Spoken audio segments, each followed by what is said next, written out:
बिस्मिल्लाहिर्रहमानिर्रहीम। नाज़रीन, दुनिया न्यूज़ वीलॉग के साथ मैं हूं लियाकत अंसारी। कौमी असम्बली में साबिक अपोजिशन लीडर मुस्लिम नून के मौजूदा रहनुमा तहरीक इंसाफ के साबिक बागी राजा रियाज हमारे साथ इस वक्त है। राजा साहब, पीटीआई से बगावत क्यों की?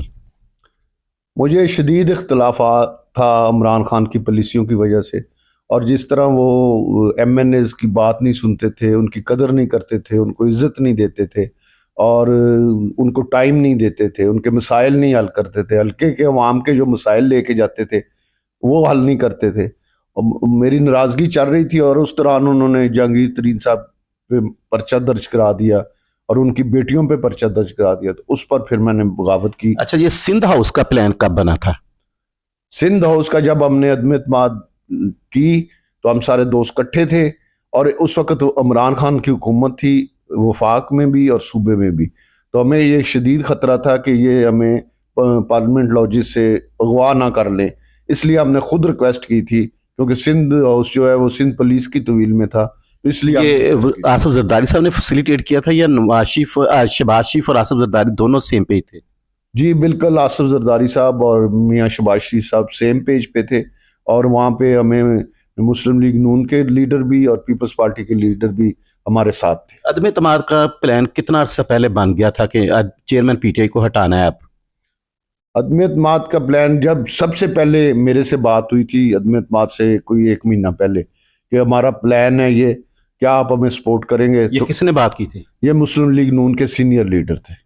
अच्छा, जो पसे पर्दा मैनेज कर रहे थे। जी, तो उन्होंने मेरे से बात की थी और मैंने उन्हें कहा था कि मैं आपके साथ हूँ, आप अदम लाए, मैं अपने दोस्तों को भी साथ लेके आऊँगा। ये इल्जाम करोड़ों के भी लगे थे सिंध हाउस के बाद के करोड़ों रुपए लिए। बिल्कुल झूठे इल्ज़ाम थे। इमरान खान को जिस तरह आदत है कि वो हर चीज़ में झूठ बोलता है, झूठे इल्ज़ाम लगाता है, उसने हमारे पे ये झूठा इल्ज़ाम लगाया था और अल्लाह का शुक्र है कि आज साबित हो गया कि हमने इसके खिलाफ अदम इत्मीद बगैर कि 1 रुपए के। अच्छा राय साहब, ये बताएं कि इंतखाबात की तारीख का आपको पहले, बहुत पहले पता था? उस वक्त तो किसी को ये भी नहीं अंदाजा था कि इंतखाब होंगे भी या नहीं होंगे। ये किसने तारीख दी आपको? ये तारीख मैंने खुद दी थी। 30 नवंबर तक डेट तय थी कि हल्का बंदियों पे एतराज़ होने और 30 और यकम को हल्का बंदियाँ फाइनल होनी है। उसके बाद आप कैलकुलेशन कर लें तो 15 तारीख बनती है। उस हिसाब से मैंने अपने तजर्बे की बुनियाद पे 15 तारीख कहा था कि इससे 4-5 दिन पहले या बाद में इलेक्शन हो। अच्छा, कोई आपने बड़ों का इशारा किया था? आपके बड़े कौन हैं? मैंने कहा था कि बड़े जो पार्टियों के सीनियर लोग हैं उनको बड़ा कहा था। अच्छा, यानी नवाज शरीफ और शहबाज शरीफ आपके बड़े हैं? जाहिर है मैं मुस्लिम लीग नून में हूँ तो वही मेरे बड़े हैं, मियाँ नवाज शरीफ साहब। अनवारुल्लाह काकड़ का नाम आपको किसने दिया था?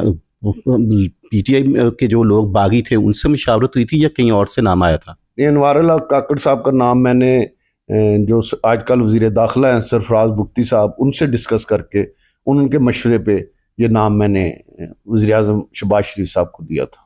अच्छा, ये बताएं कि अब पीटीआई का मुस्तकबिल क्या है? आप तो छोड़ चुके हैं, लेकिन अब उनके रहनुमा आहिस्ता आहिस्ता एक एक करके प्रेस कॉन्फ्रेंस कर रहे हैं।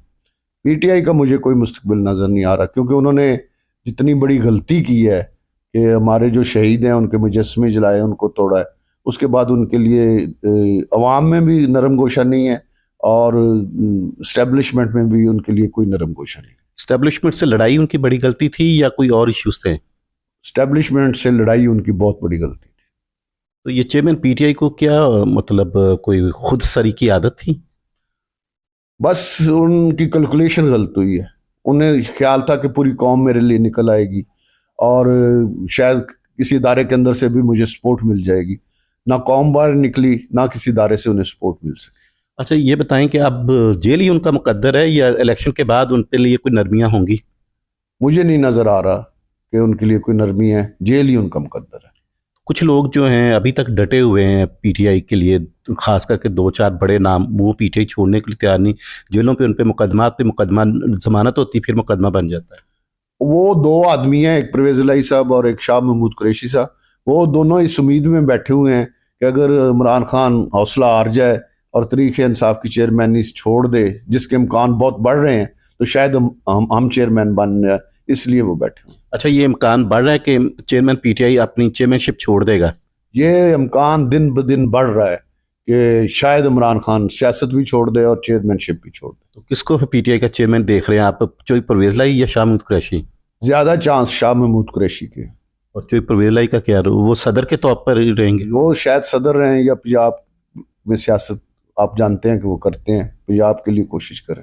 अच्छा, नवाज शरीफ नाअहल हैं अभी तक, उन पे मतलब उनके सजा तो मुअत्तल हुई है, क्या वो वजीर आजम बन सकेंगे या फिर एक ये सोच पाई जाती है कि एन टाइम पर शहबाज शरीफ ही वजीर आजम होंगे नून लीग की तरफ से? नवाज शरीफ इस वक्त आयल हैं, वो इलेक्शन लड़ सकते हैं। जो हमने तरमीम की थी उसमें हमने असेंबली जब थी तो हमने 5 साल की सजा रख दी थी और मुस्तकिल नाअहली को ख़त्म कर दिया था। तो उनकी 5 साल मुद्दत पूरी हो चुकी है, वो इस वक्त नाअहल हैं। इंशाल्लाह उनके कागज़ मंजूर होंगे और वो MNA का इलेक्शन लड़ेंगे और वज़ीर आज़म बनेंगे। अच्छा, ये बताएं कि आपको तो पूरी उम्मीद है, आप तो नून लीग से, आप तो यही सोचेंगे कि वफाक आपके पास है, पंजाब किसके पास है? जो पीटीआई की कोख से जिस जमात ने जन्म लिया IPP, इसकी कितनी सीटें देख रहे हैं? क्या ये कल की काफिली होगी कि 10-12 सीटों के साथ CM बन जाए? उनकी कोशिश ये है, लेकिन मुझे मुस्लिम लीग नून स्वीप करती नज़र आ रही है। बाकी सियासत में किसी भी लम्हे कोई तब्दीली आ सकती है। फिलहाल जो पोजीशन है कि उनकी सोच ज़रूर है कि हम काफ लीग वाला रोल अदा करें, लेकिन मुस्लिम लीग नून स्वीप करती मुझे नजर। अलीम खां शेरवानी नहीं पहन सकेंगे CM की? सियासत में सब कुछ पॉसिबल है। यानी आपको लगता है कि कहीं ना कहीं चांस है कि अलीम खां CM हो भी सकते हैं, काफ लीग बन भी सकती है IPP कल की? उनकी कोशिश है और इस पे वो वर्किंग कर रहे हैं। आगे देखें उन्हें कामयाबी होती है या नहीं। ये जो पीटीआई को छोड़ने वाले हैं IPP में ही क्यों जा रहे हैं? कोई एक बंदा भी नून लीग में नहीं आया? नून लीग में जगह नहीं है। हर जगह नून लीग के सिटिंग MNA थे, जो मौजूदा पिछली असेंबली में MNA थे वो बैठे हुए हैं, MPs बैठे हुए हैं, तो जगह नहीं है, इसलिए लोग नून लीग में नहीं जा रहे। ये पीपल्स पार्टी का क्या मुस्तकबिल है? आसिफ सरदारी कुछ थोड़ा सा बोले फिर मतलब खामोश हो गए। उन्होंने एक अलायंस बनाने की कोशिश की थी किससे? तरीके इंसाफ से। अच्छा। वो कोशिश जो है वो उन्हें उल्टी पड़ गई और उनके लिए मुश्किलात बढ़ी। अब वो अपने आप को उससे अलहदा कर रहे हैं, जो कि अच्छी बात है, और अब उनकी ज़्यादा तो जो है वो सिंध पे है। किसको पसंद नहीं आई ये बात? जाहिर है इस्टेब्लिशमेंट को पसंद नहीं आई, क्योंकि तरीके इंसाफ को पाकिस्तानी कौम भी समझती है और ये सोच भी है कि इन्होंने जो हरकत की है वो मुल्क के साथ बगावत की कोशिश की गई है, मुल्क के असास अदारों पे हमला किया गया है, इसलिए उनके साथ जो भी हाथ मिलाएगा वो पाकिस्तान के साथ सिंसियर नहीं है। अच्छा, ये बताएं कि फ़लस्तीन के मसले पे जो है आपकी मैंने बयान देखे हैं, आप चेयरमैन पीटीआई को बहुत हल्फ तनकीद बना रहे हैं कि इसराइल के हवाले से। जी, इसराइल को इमरान खान का पूरा प्लान था, क्योंकि ये यहूदी एजेंट है और यहूदी लॉबी इसके क्या प्लान था? कि इसराइल को तस्लीम करने जा रहा था, और अगर ये वज़ीर आज़म रहता तो इसने इसराइल को तस्लीम कर लेना था। और आज जो जुल्म इसराइल फ़लस्तीनियों पे कर रहा है, पाकिस्तानी कौम भी उसकी जिम्मेदार बन जानी थी। अल्लाह का शुक्र है कि ये वज़ीर आज़म नहीं रहा, और आज हम पे ये जो इतना बड़ा इल्ज़ाम लगना था, इससे हम बच गए हैं। आप फ्रेंडली अपोजिशन लीडर हैं, सुना कहा जाता है, और आपने वाकईतन कोई ऐसी बात भी नहीं कौमी असम्बली के फ्लोर पे की।